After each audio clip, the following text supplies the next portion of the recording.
Hi everybody, this is Susan with Susan Monroe Art, and today I'm going to show you all the steps that go into making a really professional looking house portrait. We're going to paint this portrait right here.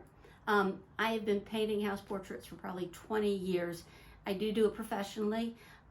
Last year I painted over 100 house portraits, all different styles and types and looks.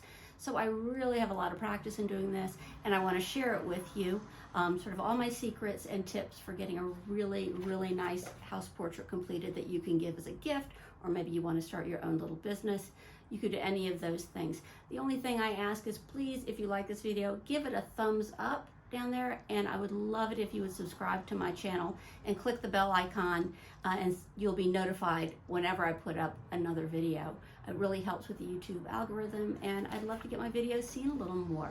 So why don't we get started? I'm going to first show how to adjust your photograph so it'll work best for a house portrait. Then we're going to show how to put that photograph onto your watercolor paper, how to transfer the image.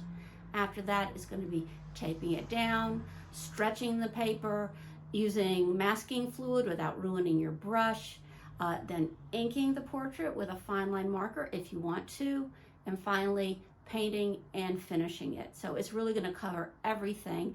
I know that's a lot for one video. It's longer than most of my videos, so I'm going to put a little timeline down in the description section that sort of breaks it up. If you want to go to just one part, it'll tell you what time that part starts, and you can just skip through to whatever you want to see. So I hope that helps, and thanks so much for watching. I paint all my house portraits from photos, and this is a photo of the house that we're going to paint. This is a pretty good photo, but it still could use some adjustments to really help it become a really good house portrait. And I'm going to go into iPhotos or Photos and show you the two adjustments that I use most. And what I'm looking for in this is the camera lens will make the house look like it's tilted back from you frequently. You can see it's wider at the bottom than it is at the top. I'm going to show you how to correct that. And it's at a slant. It's not straight in the frame. I'm going to show you how to correct that. So let's get into Photos, and I'll show you what to do. And just let me say right now, I'm so sorry if you don't have an iPhone. I'm sure there are many other ways to do this. This is just the way I know. So let's go ahead and get going. So here I am in Photos on my iPhone. I'm going to go up and I'm going to click the Edit in the top right, and then I'll come to this screen where I see all the different options for adjusting my photo. See there are some buttons down here, and then you're going to look for these at the very bottom. I want to click on the box on the bottom right, the box with the arrows there. That'll take me to this screen where I have the option to straighten my photo. To straighten it, I'm going to click on the button that looks like Saturn, and there's a line underneath like a ruler, and I'll be able to move my finger back and forth along there to straighten out my photo. I can't do it with assisted touch-on, so let me cut that off. So now I'm moving my finger back and forth along that little line on the bottom, and you can see how it rocks the photo back and forth, so I can move it until I get it straight. And now I want to make my building look like it's more upright. When you take a photo with a camera frequently, it looks like a building will be leaning back away from you. So I go to this little shape right here, and I once again have the line on the bottom, like the little ruler, and I'm going to be able to move my finger back and forth along that to move the house sort of forward and back to make it look like it's vertical in the photo and not leaning away from me. You can see what I mean? I can move it back and forth, and it makes that top move back and forth until I can get the building so it looks like it's vertical and not leaning away. If you need to crop your photo a certain way, you need to press this little series of squares, the ones that are turning yellow up there, and that'll take you down to where you can crop. You can switch your aspect from vertical to horizontal with those rectangles. And then underneath, you'll see it says Original, Freeform, Square. Those are where you can alter and crop. Freeform, click it. You can move the corners to change it. And then you could also scroll down, and you have different aspect ratios, 5:7, 4:5, which is the same as 8:10. And that's what I need for this photo, so that's what I'm going to choose. Then to cut it back off, you need to go back up Click on that yellow button and you'll be back at the original screen. And to finish, you'll just click Done in the bottom right and you'll go back to iPhotos. So once you've corrected your drawing on your phone, you're going to go ahead and print it out in whatever size you need. This is an 8 by 10. And then you're going to need to transfer the picture of the house to your paper. And you can do that by free drawing it if you'd like. You could also do that by drawing with the grid method. I'm not going to get into that, but if you Google grid drawing method or you look up on YouTube grid drawing method, there are plenty of videos showing you how to do that. But the easiest and the quickest way to do it, I think, is to trace out the house using transfer paper. So in order to do this, you're going to need a couple things. You're going to need, of course, your photo, and it needs to be printed out to the size of the picture that you want. You're going to need your watercolor paper. You're going to need a piece of tracing paper. You're going to need some tape. This is just some washi tape, or you could use artist tape. You're going to need a pen. You're going to need a number 2 pencil, and you're going to need a straight edge of some kind. All right. So the first thing I want to do is make my transfer paper. So in order to make my transfer paper, I take my number 2 pencil, and I'm going to start, we'll cover the entire paper with the graphite. You're going to want to do it all the way to the edge. Once you cover the whole thing going one way, you're going to want to turn it, and you're going to want to cover it again, going another direction. You might even want to cover it a third time.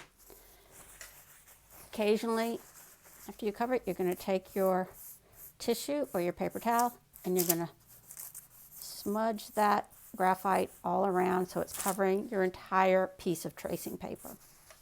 All right, you're going to cover the entire thing like that. And when you're done, it's going to look something like this. This is a piece of transfer paper that I've been using for probably 6 months. And this side has the graphite on it. This is the side I trace on. And I've also taken some tape and put it around the edge just to keep it from ripping. You don't have to do this, but I do it. Anytime I need more graphite, I just go right on here,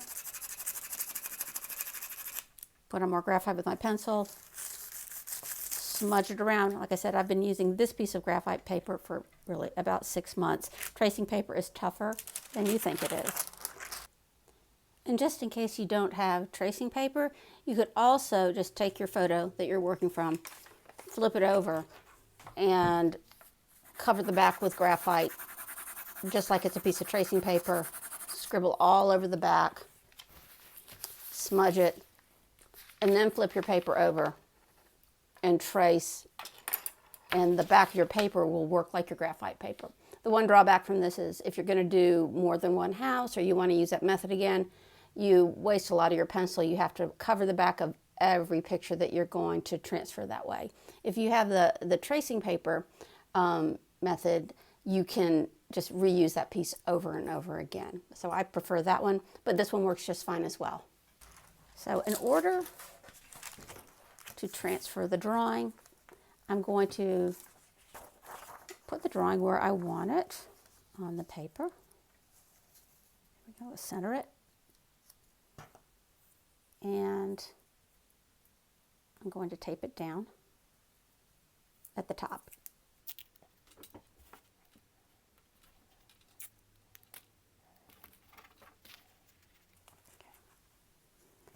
I want to make sure it's not going to move at all while I'm transferring it. If it moves one little bit, it can mess up your entire drawing.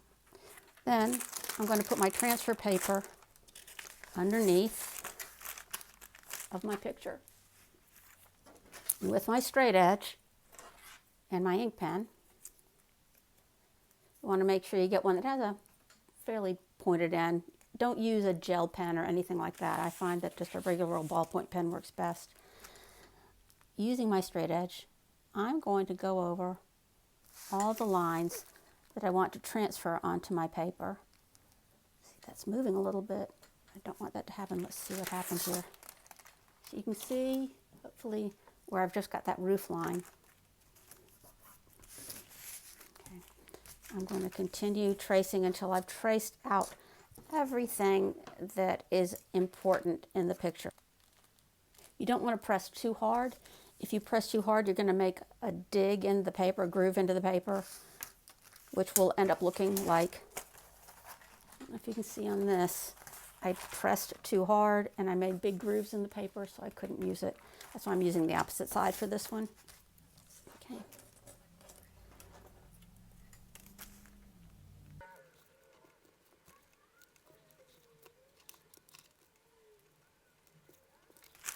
Let's open it up. You can see that I've got the whole roof line already traced. You want to open it up occasionally and make sure everything's going right. You also want to make sure that you've got the graphite side of the paper face down. Nothing worse than doing the whole picture and then realizing you had the paper the wrong way up. Put it back down. Keep going.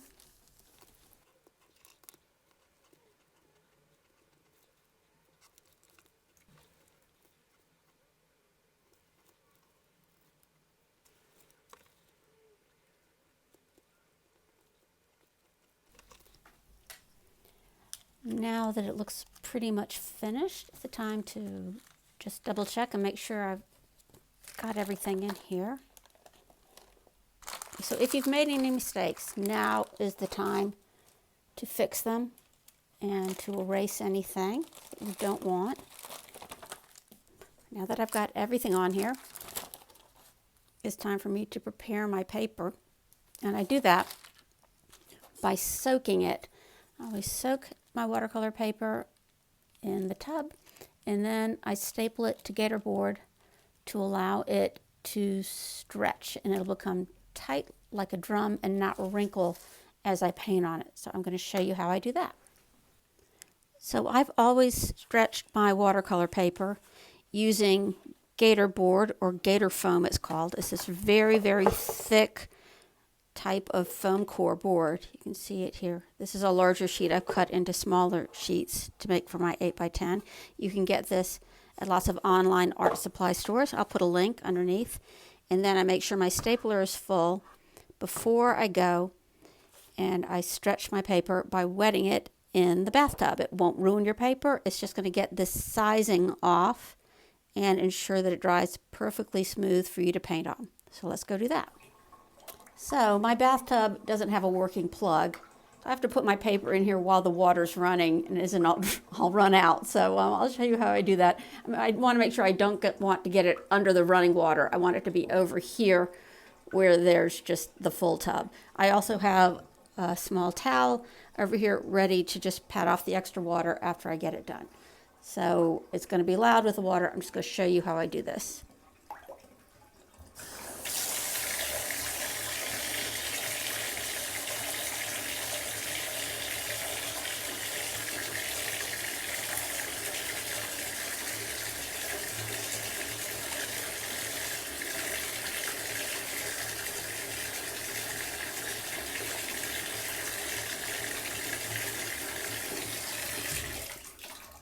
So you can see I don't keep it in there a really long time.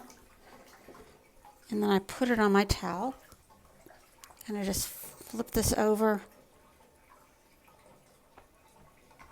dab off that excess water. I don't want to rub it or anything. And then I'm going to head back and staple it on. So I've come back, I've laid my paper out on my gator board. When you're stretching watercolor paper, you want to move quickly, but you don't want to you don't have to go like a maniac, but you do want to move quickly. So I always start, I staple very close to the edge. Some people use tape. I just have not had a lot of luck with tape. It's come up when I've tried to do it. So I do staples, and I go one side, other side, the bottom, and the other side, 4 sides. Then I do my corners.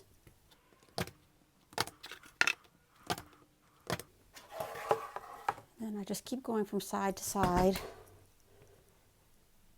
stapling away. It's going to start to get a little bumpy because it's wet. And you just go ahead and staple down those bumps. And it'll still dry flat.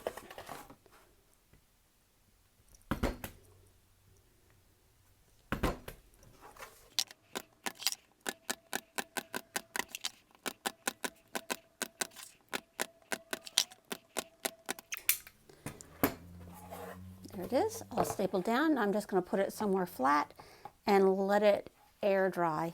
And then I'll be ready to ink it and paint it. So now it's the next day and my paper has dried.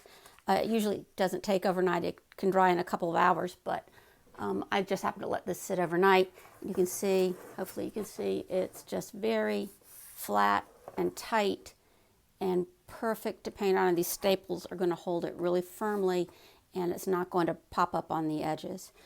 So the next thing I want to do is I want to ink the drawing. I like to put a pen and ink outline down before I do my watercolor painting. You do not have to do this. Some people like to paint just on the pencil drawing, and I've done that plenty of times as well. I've just switched over more to using the pen and ink because I think it gives it a little more detail and makes the painting a little easier. And to do that, I'm going to either want to print out a new copy of my picture to be able to look back and forth and make sure I'm getting the details right in my pen and ink drawing. Or if you have an iPad, you can use an iPad. An iPad is what I use for my painting references and for my drawing references. And I particularly like that because I can zoom in on certain aspects of the house and get a little clearer view of them. So I'm going to be using my iPad as I look back and forth for my inking. Now, to do the inking, there are a couple type of pens you can use. You're going to want a permanent fine liner. And for years, I used this Micron fine liner. They're a really good brand. They're fine. I have recently switched over, though, to using this Unipen brand. I found that the Micron, the finer nibs, the 0.1, the 0.05, tended to fray a little bit on this cold press watercolor paper because it's rough, and I certainly didn't like that. It ended up with a little bit of a scratchy line. So I am now trying the Unipen, and I'm really liking those, and these have been working really well. I get them in several widths. This is a 0.05. It's super, super, super thin. Then there is a 0.01, 0.1, 0.3, and a 0.5. Hopefully you can see how the thickness increases as you go up in numbers. So I usually use for my drawing a 0.5 or a 0.3. I think I'm going to use a 0.3 for this one. That's for the main lines. Then if I'm going to paint or draw in tiny details, I'll use a 0.1 or a 0.05 just because I can get a little finer line with that. Also, I don't use my straight edge when I draw. I typically just freehand over my pencil lines. I like the way that looks. It doesn't look quite as mechanical. It gives a little variation and a more of a hand-drawn look to the final picture. Okay. So let's get going.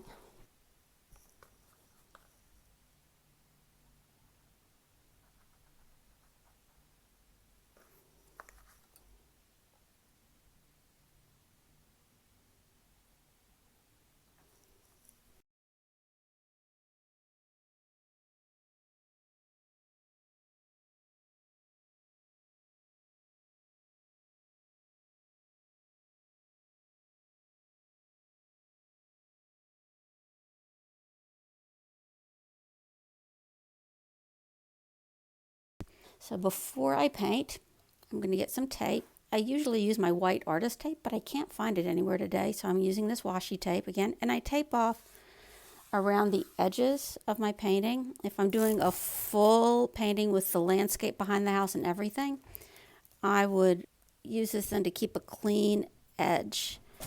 I would paint right up to the edge of this tape. Since this is just house alone, for me that means the house and the immediate landscaping right in front and maybe some blue sky. I might not come out to the edge, but I might. I always put this on here though, just so I'll have a clean edge. It makes your painting look more professional.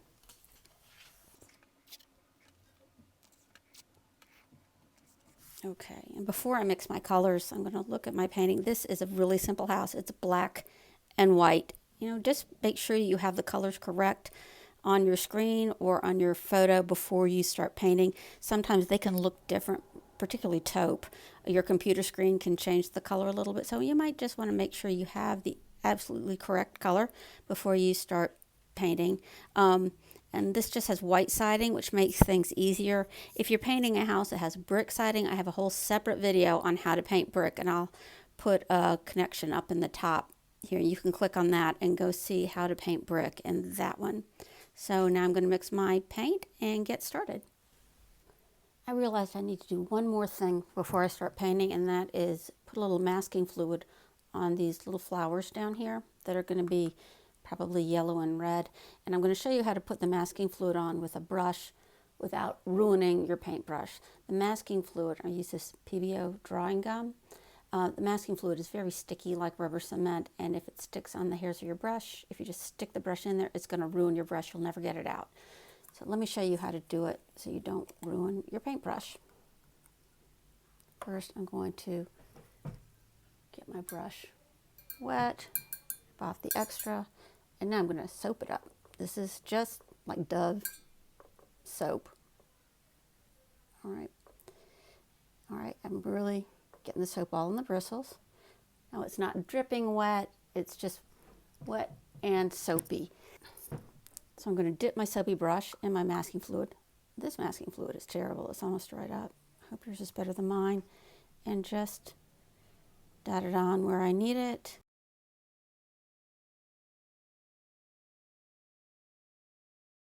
Fluid. All right, I've masked that off. Rinse out my brush. Let me take a look at it.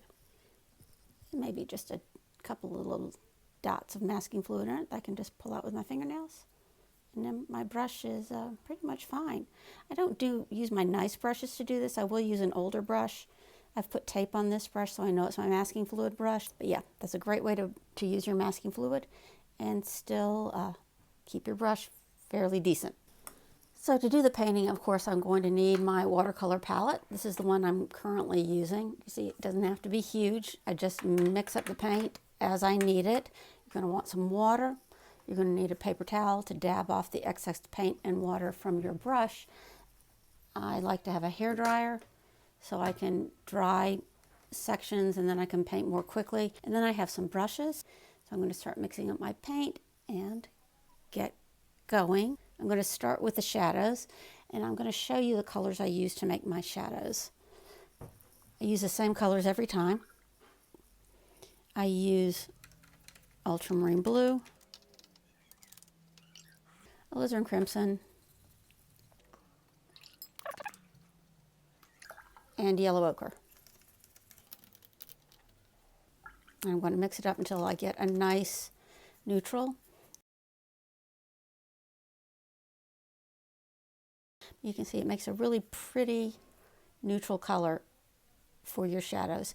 Sometimes I'll add some of the local color in there, say I'm painting something red. I might add a little red to it, but a lot of the time, this is all I use for my shadows.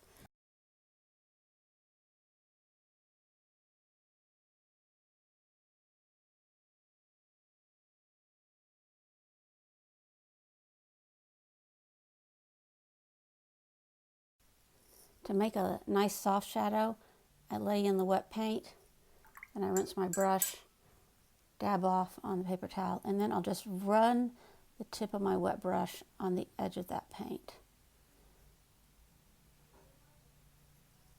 This is a little too much. I'm going to soak some of that up. And it makes a nice soft line for my shadow. So it's more of a area shadow and not a cast shadow. I can dry this off and come in and clean up some of it along the bottom edge. While it's wet, I can also just add in a little more here at the top.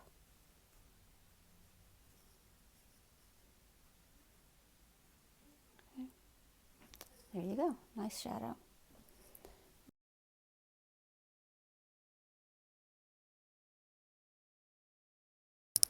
Now that these areas are dry, I'm going to put in the shadows that are next to them, under here, along here, under here, and under here.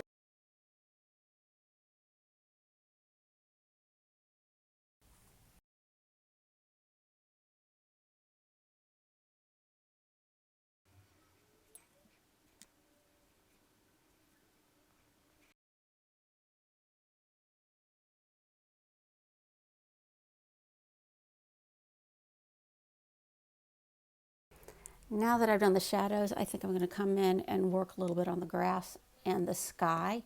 For the grass, I am simply using a little sap green. Just put in an edge of it because, as I said, this client doesn't want just the entire landscape. They want just a bit of it.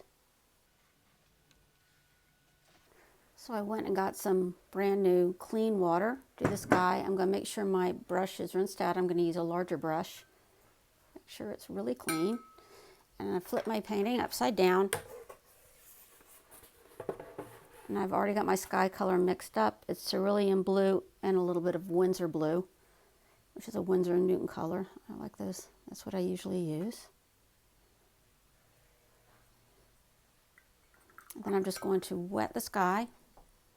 Up here, I'm not putting the sky everywhere. I'm just putting some sky at the top.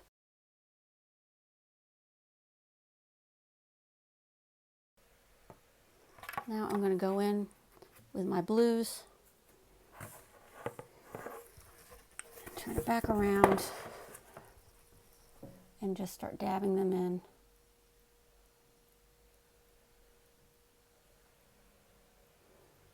And very loosely leaving white spots to look like clouds.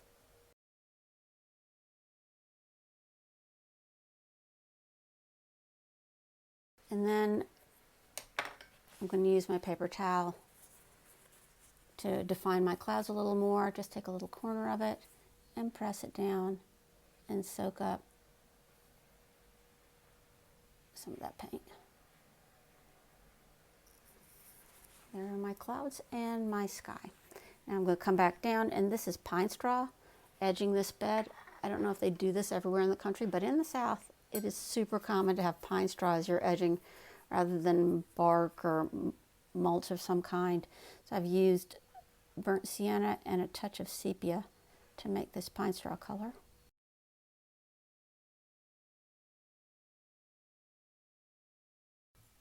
And now I'm going to let all that dry with my hairdryer. Now I'm going to go in and do the bushes and the plants. I'm going to get a little bit of a yellow green and do one layer. And then I'm going to come in and put details with a darker green on a second coat.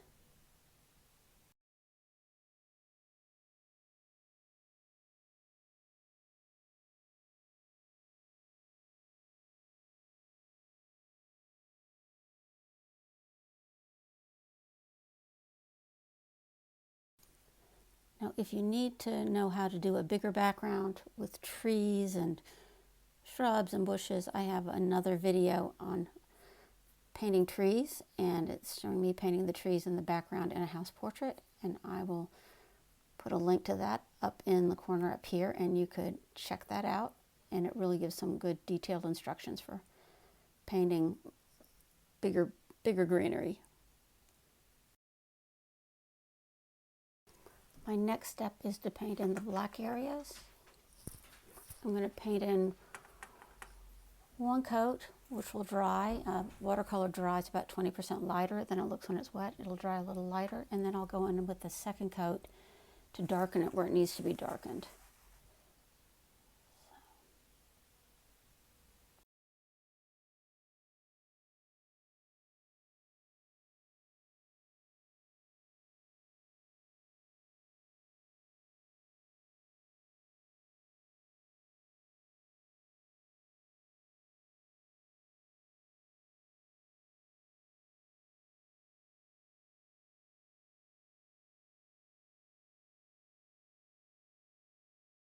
Now I've got my first layer of black in the whole picture. I'm going to go in and put in a second layer where I need to strengthen the black and show more shadows.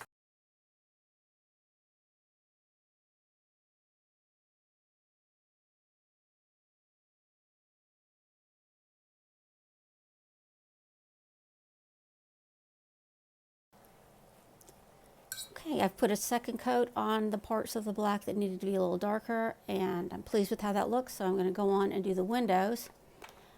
I like to paint the windows so that you see the reflections in them, and it makes them look much more realistic. And all I have to do is I just look and I copy what I see in each window. It's lighter here, middle tone there, dark tone there. I generally don't put the lamps that you can see through the windows. You don't have to do that though. You could paint the windows all one color if you like. My suggestion would be though, do not paint them black. It just makes the house look sort of dead. I use a combination of Payne's gray and ultramarine blue usually when I do the windows, and I think that looks really nice. But experiment and see what you like with your windows.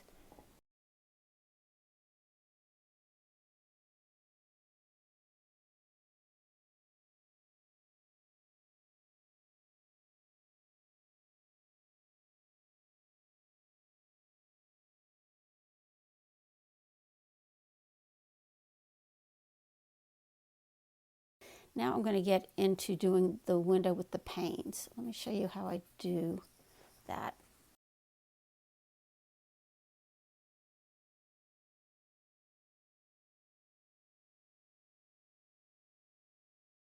Now I'm going to start working on the individual panes of glass. So I'm going to go in and I'm going to put little dark lines along here that show basically the shadow of each pane. You wouldn't think that they have shadows, but it really makes them look much more three-dimensional if you add this. It's easy to do this before I add the white lines that go in. I'll put a shadow at the top on this side as well. So although the door is black, the panes in the window are white. So to make the panes, I'm going to use a white gel pen. And I'm also going to use my straight edge again to make sure I get them all straight. And these dark lines I put, like I said, are going to be sort of the shadows of the panes.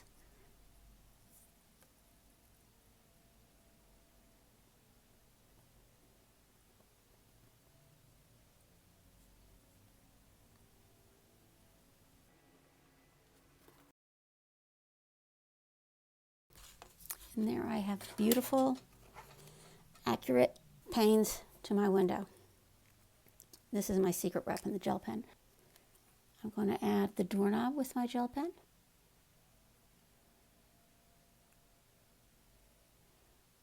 And then there's a reflection on this little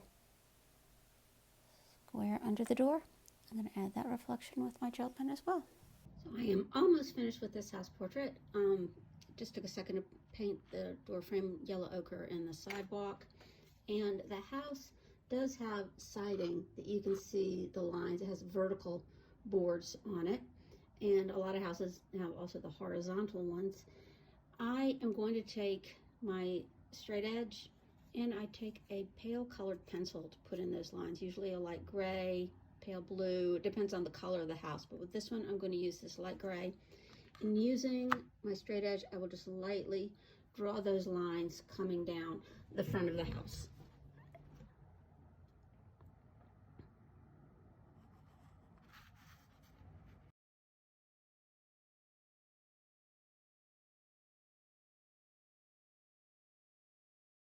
And I'm also going to take my colored pencil and just suggest some of the white bricks that are under here. Remember, bricks are in an offset pattern. I'm not going to draw every brick because this is so pale.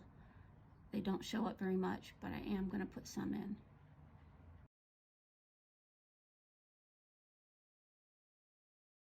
There, just a suggestion of those bricks.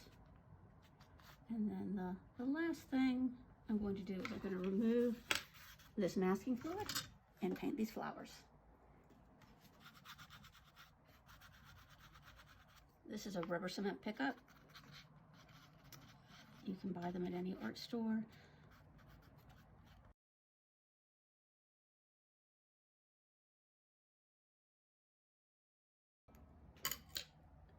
And the last thing to do is sign it. I do that with one of my fine line pens.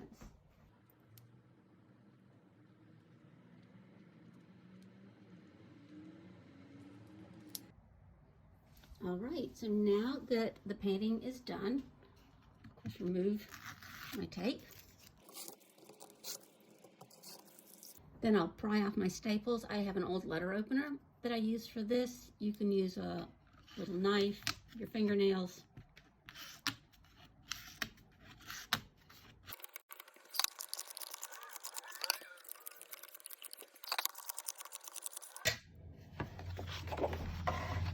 So now it's free from the board, and the next thing I'm going to do is take it over to my paper cutter and trim close to these edges that show the 8 by 10 size. I'm going to cut off all these ugly stapler marks.